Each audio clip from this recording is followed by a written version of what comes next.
Dieu, la Bible dit, nous devons suivre la volonté de Dieu. Et c'est quelqu'un peut dire amen.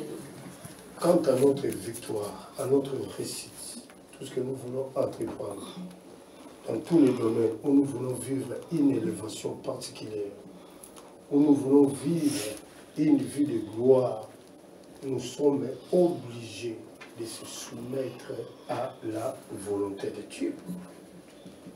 Et c'est quelqu'un peut dire amen. Et c'est quelqu'un peut dire amen. Et c'est quelqu'un peut dire amen.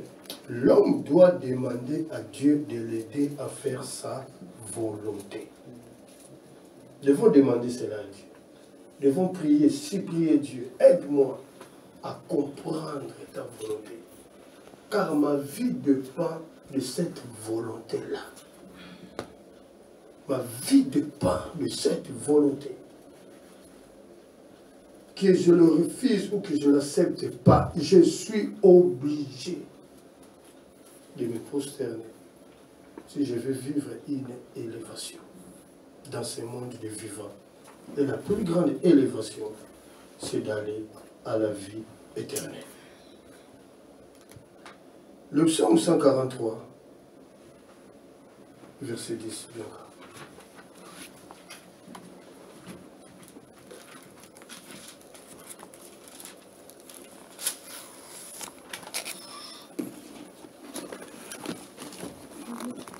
Je lis la parole de Dieu au nom de Jésus-Christ de Nazareth, psaume 143, verset 10. Apprends-moi à faire ce qui te plaît, car tu es mon Dieu, que ton esprit me guide avec bienveillance sur un terrain sans obstacle. Amen. Amen. Il faut demander cela. Apprends-moi, Seigneur Dieu de gloire. Apprends-moi. Même si mon âme refuse, mais moi j'aimerais, Seigneur, être dans cette volonté. Dans la volonté de Dieu, toute tempête qui peut venir dans ta vie, selon, dans la volonté de Dieu, tu ne seras jamais ébranlé. Cette tempête va te ramener dans la gloire. Amen. Et si quelqu'un peut dire un amen. Amen. Et si quelqu'un peut dire un amen. Amen. Et si quelqu'un peut dire un amen. Amen. Jésus est en train de parler des choses qui arriveront dans la suite du temps aux disciples. Il est écrit, je frapperai les bergers et les troupeaux se disperseront. Mais ils ne comprenaient pas. Il a dit, mais je vais vous précéder en Galilée. Il parle de la vie d'aujourd'hui. Il parle de la vie prophétique de ceux qui vont venir ailleurs, que je serai ressuscité. Et vous allez vivre la gloire, que je suis vraiment la vie, le chemin et la vérité. Et si quelqu'un peut dire un amen. Amen. Dans Jean 4, au verset 34, il dit,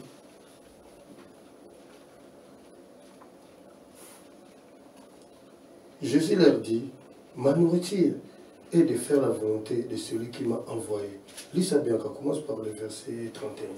Merci.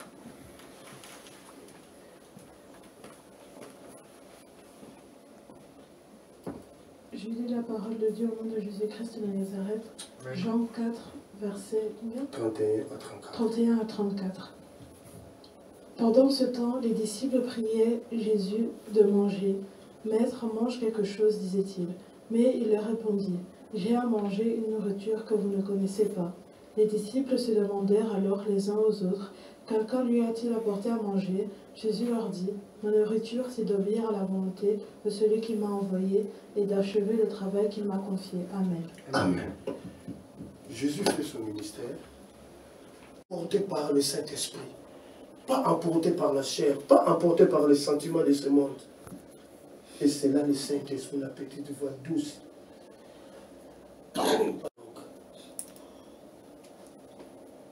Quelqu'un qui parle seul, on appelle cela monologue. C'est ça. Oui. Mais la prière est un dialogue. Tu lui as parlé. Oui, mais il est obligé de te répondre parce que tu lui as parlé. Mais il n'est pas obligé de te répondre en ce moment-là. Il peut te répondre à l'église au travers d'une adoration. Il peut te répondre à l'église au travers de l'intercession. Il peut te répondre à l'église au travers de la parole prophétique et les rémas. Il peut te répondre au travers de ton entourage. Il peut te répondre au travers d'une copine à toi qui est païenne. Il peut te répondre au travers d'un copain à toi, d'un ami à toi qui est païen. Parce que Dieu s'est suscité à un âne de parler. Donc il peut parler à toute personne, car au moment où il le fait.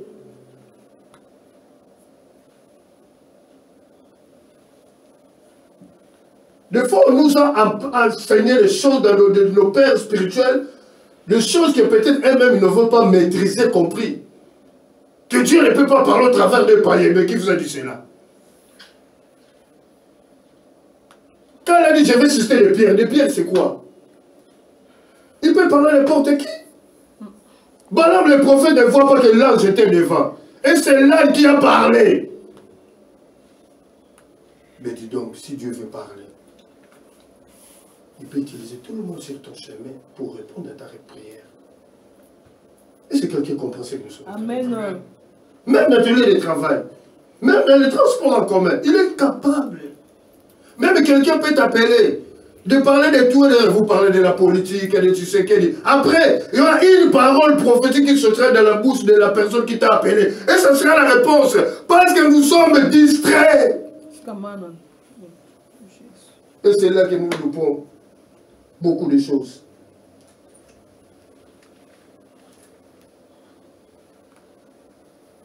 Est-ce que quelqu'un peut dire amen? Amen. Hier, j'étais dans une messe d'action de grâce à l'église catholique. On m'a présenté par un vieux. Et ce vieux-là, je respecte beaucoup. Il habite à Londres. Il me dit, pasteur, ça c'est le grand frère qui nous ont encadrés. L'abbé Makambo aussi, c'est l'abbé Makambo. Il paraît qu'il avait collé mon bout devant à l'église à Kinshasa. On lui a dit de quitter parce qu'on cherchait à le tuer. Un vieux qui a travaillé vraiment pour le Seigneur. J'ai dit, vieux, avant que vous partez, j'aurai quelque chose à vous demander. Il me dit, dis maintenant. Dis maintenant. Dis maintenant. Mais il est en train de manger. Il dit, dis maintenant. Vous savez, des fois, j'appelle le pasteur, il est en train de manger. Je dis, mais vieux, vous êtes en train de manger. Il me dit, non. Je dis, mais vieux, vous mangez. Oh, quelle humilité. Il y a des secteurs, mais non, moi je suis en train de manger. Mais non, avec Dieu, on ne sait pas. Il brebis dans les besoins, Ça. Hier, là, maman m'a appelé. J'ai dit, maman, là, je suis occupé. Mais je suis en train de dire, non, maman, attends, je déplace. Quand il s'agit des lèvres de Dieu, ah non, que Dieu se souvienne qu'il puisse avoir pitié de moi. J'ai dit, je vais me déplacer. Parle, j'écoute. Et je parlais avec cet abbé, au moment de partir, il m'a tenu par la main, il m'a dit, c'est ma parole. L'abbé a fait ça.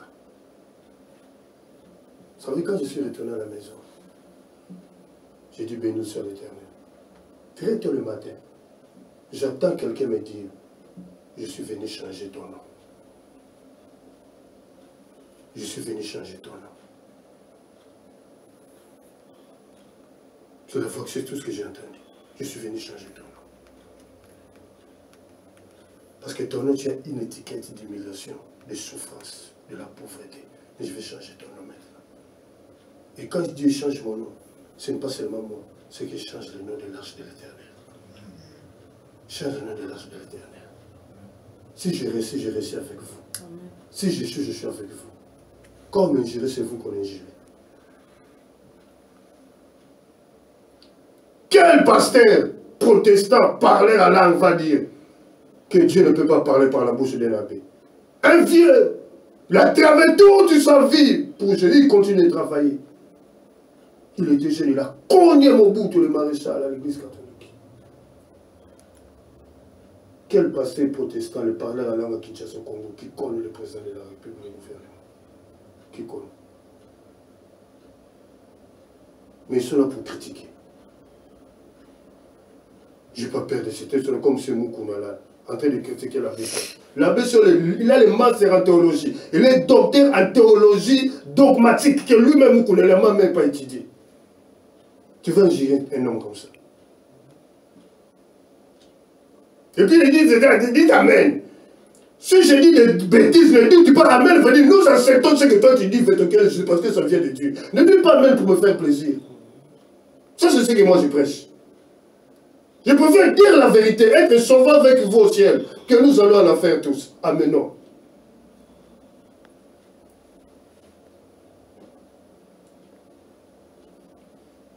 La volonté de Dieu, c'est agir selon la loi de Dieu.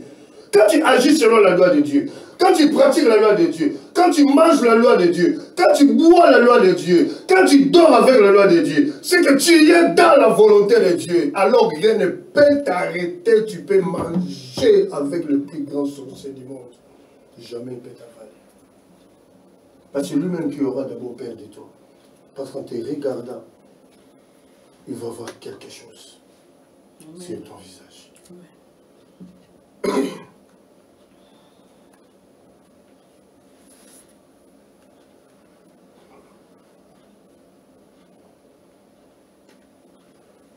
Acte 2, 23.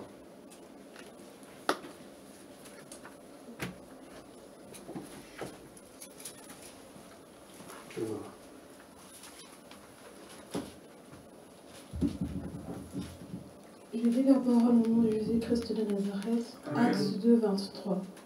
Cet homme vous a été livré conformément à la décision que Dieu avait prise et au plan qu'il avait formé d'avance. Amen. Que dit la version? Acte 4. C'est toi qui as dit. Acte 4, 23.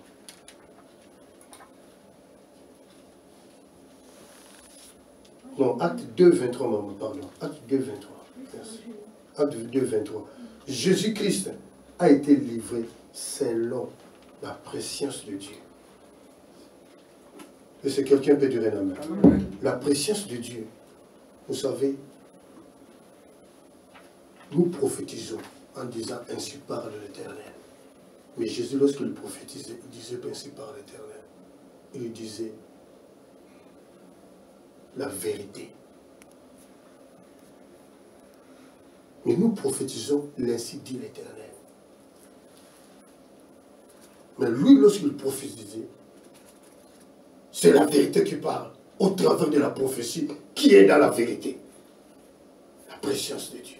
La préscience de Dieu, personne ne peut rentrer là-bas. Et si quelqu'un peut dire un amen. La préscience de Dieu veut dire, personne ne connaît ton avenir. Même moi, je ne connais pas votre avenir. Lucifer était le bras droit de Dieu. Pardon. Mais dans la préscience de Dieu, il ne savait pas. Dieu lui a caché la préscience. Je te dévoile ce que je dois dévoiler. Et c'est quelqu'un peut dire un amen. Et c'est quelqu'un peut dire un amen. Mais écoutez, il y a un musicien congolais qui dit Nganga, attends, si moi la Nganga, Mazana secret Morabombaka. Oui, c'est ça la préscience de Dieu. C'est ça la préscience. Personne ne peut comprendre de rentrer dans la préscience de Dieu. Quand ta vie est cachée dans la préscience de Dieu, c'est la victoire. C'est la victoire. C'est la préscience de Dieu. Christ devait être tué, crucifié, enseveli. Mais le diable ne savait pas que la résurrection était le domaine mystère de Dieu. Il ne savait pas. Il était sûr et certain qu'il ait la victoire. Oh que là, la confusion des fois, Jésus-Christ est descendu aux enfers. Aux enfers, c'est le séjour des morts. C'est là, aux enfers, là, sous la terre, là, que Christ se réveille. Maintenant, je suis le premier Adam. Alors redonne le pouvoir, l'autorité, la puissance que tu avais pris chez Adam. Adam que tu as séduit dans le jardin d'Éden. C'était la photocopie. Et moi je suis l'original. C'est ainsi dans les administrations. On dit moi toujours, mais ce matin porter l'original. Ta vie est une feuille originale. Tu n'es pas une photocopie. Ne copie pas l'autre. Ne prêche pas l'autre. Non, comme le passé, comme ceux qui savent parler l'anglais. Ils sont dans les enseignements sur YouTube des Américains. Et ils mettent cela en français, ils vont prêcher dans les églises. Mais c'est que vous n'avez pas le Saint-Esprit. C'est que Dieu ne vous a jamais appelé. Ah mais non. Papa Timothée ne peut pas copier mes enseignements. Papa Timothée est avec le Saint-Esprit. Et moi aussi j'ai avec le Saint-Esprit. Nathalie est avec le Saint-Esprit. Mais celui, le patron, on doit le laisser guider par lui. On ne peut pas copier. Je ne peux pas lire une parole de Papa Timothée. Moi, le Saint-Esprit me ramène cela dans une autre dimension. Vous allez voir la prédication de A à Z, ce que le pasteur l'a prêché. Mais c'est que tu n'as pas l'Esprit Saint. Tu ne sais pas te mettre à genoux.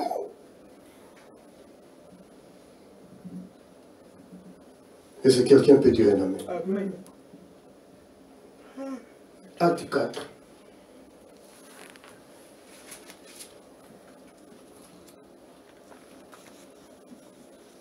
Acte 4, 28. Je dis la parole au nom de Jésus. Je dis la parole de Dieu au nom de Jésus-Christ de Nazareth. Amen. Acte 4, verset 28. Ils ont ainsi réalisé tout ce que, avec puissance, tu avais voulu et décidé d'avance. Amen. Amen. Ils ont réalisé ce que toi, Dieu, tu avais déjà écrit dans ta préscience. Dans ta volonté. Cette souffrance est un pont pour me ramener dans la gloire. C'est ainsi que j'accepte cette souffrance et je l'appelle mon ami. J'appelle pas mes ennemis les ennemis, je les appelle mes amis parce qu'ils vont être le pont pour me ramener dans la gloire. L'humiliation des critiques seront un pont pour te ramener dans l'élévation. Supporte cela, supporte cela. Christ a supporté la souffrance et que cette souffrance me ramène à la gloire.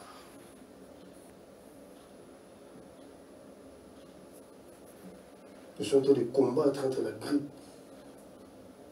Et sans mes œuvres, je suis en train de se couper très mal. Mais en parlant, je viens signer. Non. Nous devons faire confiance à l'Esprit Saint. À lui et à lui seul. Merci. Colossiens 1, 24.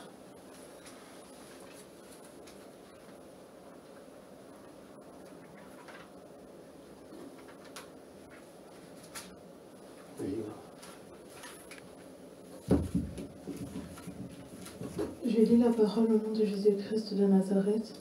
Colossiens 1, verset 24. Maintenant, je me réjouis des souffrances que j'éprouve pour vous, car en ma personne, je complète ainsi ce qui manque au corps aux souffrances du Christ, pour son corps qui est l'Église. Réponds, maman. Maintenant, je me réjouis des souffrances que j'éprouve pour vous. Amen. C'est l'apôtre Paul.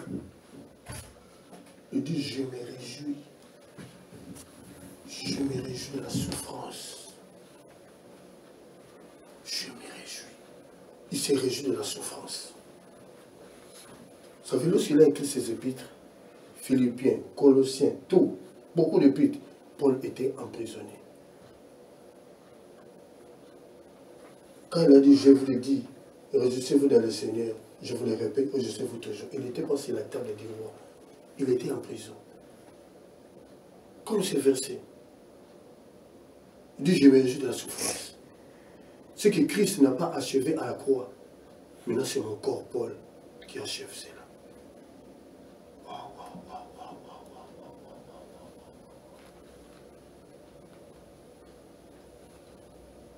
Non, cet homme était puissant. Dieu l'a utilisé puissamment. Je me réjouis. Continue, maman, oui.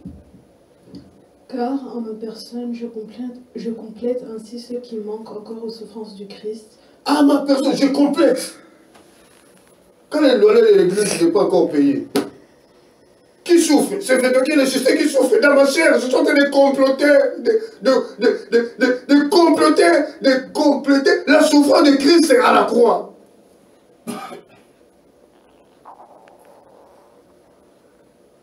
Quand rien ne va, le titre de Bianca, quand rien ne va, le titre de Loulou de Iriel, mais c'est Papa Timothée qui souffre, il complète la souffrance de Christ. Est-ce que quelqu'un comprend ce que nous sommes en train de dire? Amen. C'est lui qui souffre. Pourquoi ces enfants doivent étudier, doivent être des hommes et des femmes de distinction? Oui, il faut le diplôme. Quand quelqu'un qui a étudié, peu importe les années de souffrance, il sera toujours quelqu'un. Est-ce que vous comprenez les enfants? Est-ce que vous comprenez les enfants? Amen. Tu comprends, Loulou? Et là, tu comprends? Quand il y a un papier de l'école, un diplôme, peu pour les années que tu souffres, mais un jour, le diplôme va s'exprimer. S'exprimer veut dire quoi? Le diplôme te donnera le travail. Et tu mangeras maintenant le fruit de ta souffrance. Qu'il fallait étudier. Il fallait faire des examens, des interrogations. Quand il y a les vents dans la vie des enfants, Pascaline vient pleurer tout le temps, tu sais, à l'église. Tu es en train de compléter ce qui manquait à la souffrance de Christ, hein, à la croix. Est-ce que quelqu'un comprend ce que nous sommes en train de dire? Amen. Quand les enfants ne se marient pas, parce que c'est toi qui souffres. Oh, mais Paul est exceptionnel. Quelle souffrance que Jésus n'a pas supporté à la croix. On dit qu'il a supporté toute la souffrance. Quelle parole prophétique. La Bible dit dans... tu peux t'asseoir, maman. Psaume 131, verset 1. Il est doux et agréable pour les frères de demeurer ensemble. Quand les enfants s'entretuent, oh, mais le père, les parents sont en train de souffrir. Parce que Christ n'a pas eu d'enfant. Quand les enfants ne se marient pas, c'est la souffrance des parents. Parce que Jésus ne s'est pas marié. Quand les enfants se marient, n'arrivent pas à faire des enfants, c'est la souffrance des parents. Parce qu'ils ne touchent pas les petites filles et les petits-fils. Tu es en train de compléter la souffrance de Christ parce que Christ n'était pas marié. Est-ce que quelqu'un comprend ce que nous sommes en train de dire? Regardez cet écrit de Paul.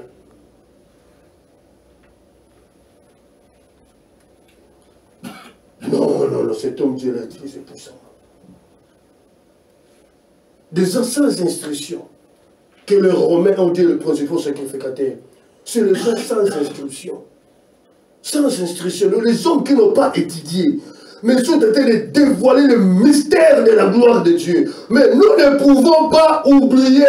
Mais un boité de naissance, un homme de 40 ans vient de marcher. Écoutez, quand un miracle s'opère dans ta vie, que les athées, les bouddhistes, les francs-maçons, ils vont croire qu'il y a certainement que Dieu qui est capable d'opérer ce miracle. Et nous voulons que Dieu opère un miracle dans l'âme de l'éternel, dans la vie de tout un chacun, que le voyant voit. Amen. Amen.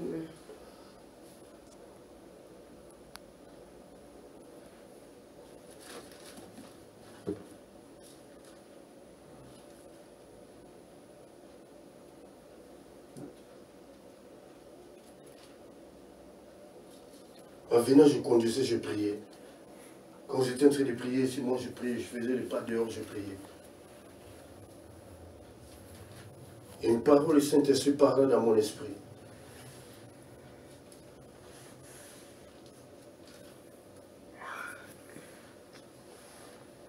Sarah, dans sa vieillesse, l'ange lui a dit, Dieu se souvient de toi. Sarah dit, quiconque apprendra cela, il rira de moi. On pleure quand on est dans la détresse. On sourit quand on est dans la joie. Il est temps que Dieu te fasse sourire maintenant. Amen. Quiconque entendra que l'arche est élevée, ce sera la joie. On oubliera les pleurs. On oubliera. J'en suis convaincu, on oubliera. On oubliera. Une voix était comme hiver. Nous sommes là toujours au poste. Qu'il pleuve, qu'il neige, dans la souffrance, nous sommes là. Là, je commence à sentir dans mon corps physique que la guérison est en train de pénétrer. On voit l'importance quand on rentre dans les lieux très saints. La force commence à venir. Alléluia. Alléluia.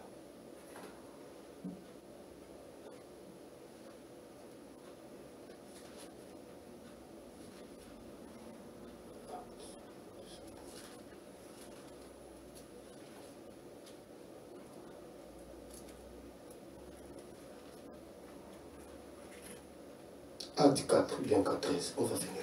Continue.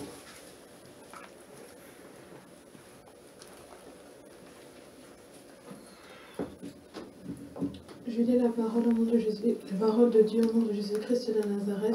Acte 4, verset 13. Les membres du conseil étaient très étonnés car ils voyaient l'assurance de Pierre et de Jean. Amen. Les gens, les Romains, les policiers romains, de ce qu'ils faisaient, ils étaient étonnés. Parce qu'ils ont vu l'assurance de Pierre et de Jean. Les gens qu'on a mis en prison à cause des miracles, parce qu'ils ont fait marcher un homme boité de naissance de 40 ans. Cette assurance, tu vas être, il faut avoir l'assurance du plus profond de ton cœur que Jésus te connaît. Le mercredi nous a dit comme mon peuple est réduit en silence. Mon peuple, pas les peuples du démon, nous sommes le peuple de Dieu. Nous sommes le troupeau de son pâturage. Que rien dans ce monde ne peut nous réduire en silence. Jamais. Il a dit mon peuple. Continuons. et se rendaient compte en même temps que c'était des hommes simples et sans instruction. Des hommes simples, merci maman. Des hommes simples et sans instruction. Des hommes qui n'ont pas étudié. L'apôtre a dit là-bas, il a prêché la parole de Dieu. Dieu a utilisé puissamment ses papas. Il n'avait pas étudié. Il n'avait pas étudié. Il n'était pas allé à l'école. Mais Dieu l'a utilisé puissamment. Mais tout autour de lui, il était avec des gens qui l'ont aidé, des hommes et des femmes, à accomplir la mission que Dieu lui a donnée. Vous devez m'aider à accomplir la mission que Dieu m'a donnée avec vous ensemble. Comme je dis, si j'ai réussi, vous réussissez aussi. Parce que j'ai un cœur. Nous allons réussir. Nous allons réussir. Amen. Dieu se sert du hasard pour accomplir sa volonté. L'abbé m'a parlé, mais moi-même, j'ai entendu la voix me dire, je suis venu changer ton nom. Une fois comme ça, je suis par terre, au lit. Oh! Qui a dit, quand tu parlais, je suis venu changer ton nom? Tu vois ce que le monsieur là, l'abbé, il t'a dit. Toi, tu as vu un homme. Mais je mets la parole à sa bouche. Dieu parle dans la vie de tout le monde. Même ses enfants, ils peuvent nous parler. Par la bouche de ses enfants. Dans la bouche d'Iriel, Dieu peut parler à Timothée. Mais c'est à Timothée d'être réceptif, à comprendre où Dieu est en train de parler dans la bouche de cet enfant.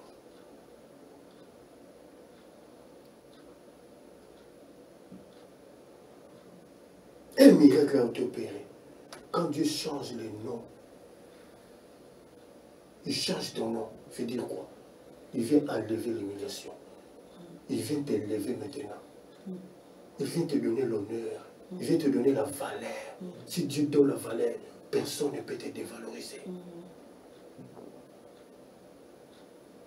C'était Dieu, des fois, il est silencieux. Mais le silence de Dieu n'est pas son absence. Il est présent. Mais il ne parle pas.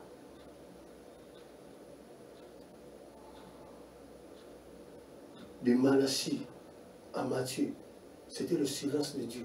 400 ans. 4 siècles, Dieu ne parlait pas. Après, il y a eu le Nouveau Testament, le livre de Matthieu. C'est le silence total.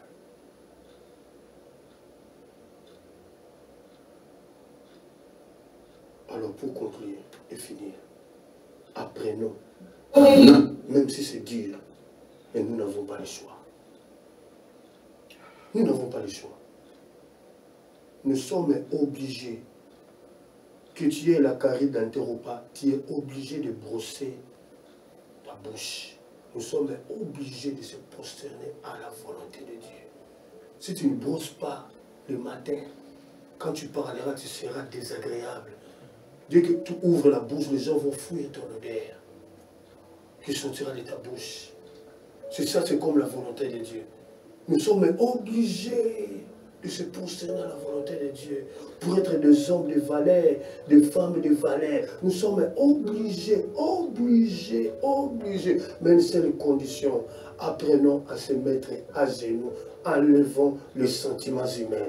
Une prière pure, une prière sainte. Et c'est là que le Saint-Esprit viendra nous parler. Mais quand nous emportons dans la prière avec nous les sentiments, tu prends déjà le devant et le Saint-Esprit devient derrière. Oh, c'est lui qui doit être le devant. Il ne parlera plus parce que tu es déjà emporté. Et lorsque tu es emporté par les sentiments, tu vas aller te cogner contre les murs. Tu vas renverser tout ce qui bouge devant toi. Alléluia. Gloire soit rendue à ce Dieu miséricordieux. Parce qu'il ne veut jamais, parce que personne ne peut arrêter la mission. Si c'était pour les hommes, la mission serait déjà arrêtée. Pas celui qui donne la mission. Il sait que dans la mission, il y aura des tempêtes. Mais des tempêtes poussées par la volonté de Dieu pour apprendre. Pour que l'homme soit bâti fort pour demain. Parce que le demain qui est important pour Dieu. Oui, la Bible dit, alléluia, mieux vaut la fin d'une chose que son commencement. On commence avec la souffrance.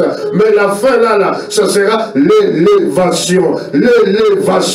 Comprendre la volonté de Dieu face à l'homme, ce n'est pas se mettre à genoux. Père, je viens, apprends-moi à faire, à rester dans ta volonté. Est-ce que quelqu'un a compris cela? Est-ce que quelqu'un a compris cela? Si vous avez compris cela, soyez bénis au nom puissant de Jésus-Christ de Nazareth. Alléluia. Gloire.